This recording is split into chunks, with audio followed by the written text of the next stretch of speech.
தமிழகத்தில் கிராம உதவியாளர் நியமனத்திற்கு அதிகபட்ச வயது வரம்பை உயர்த்தி தமிழக அரசு உத்தரவு ஒன்றை பிறப்பித்திருக்கிறது. இது தொடர்பான முக்கிய செய்தியை பார்த்து வருகிறோம். கூடுதல் விவரங்களை வழங்க இணைகிறார் எமது செய்தியாளர் பாஸ்கர்.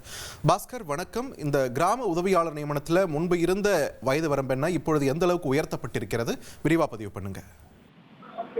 தமிழகம் முழுவதும் காலியாக இருக்கக்கூடிய 2299 கிராம உதவியாளர் பணியிடங்களை நிரப்புவதற்குதான் ஜூன் மாதம் அறிவிப்பு வெளியிடப்பட்டது. மாவட்ட ஆட்சித்தலைவர் மேற்பார்வையில் வருவாய்த்துறை உயரதிகாரிகள் இந்த தேர்வு பணியை மேற்கொண்டு வருகிறார்கள். ஆனால் கொரோனா காலகட்டத்துக்கு 3 ஆண்டுகள் அந்த காலகட்டத்தில் இந்த 10 பணியிடங்கள் நிரப்பப்படவில்லை. இதன் காரணமாக வயது வரம்பை உயர்த்தி தர வேண்டும் என்ற கோரிக்கை முன்வைக்கப்பட்டது.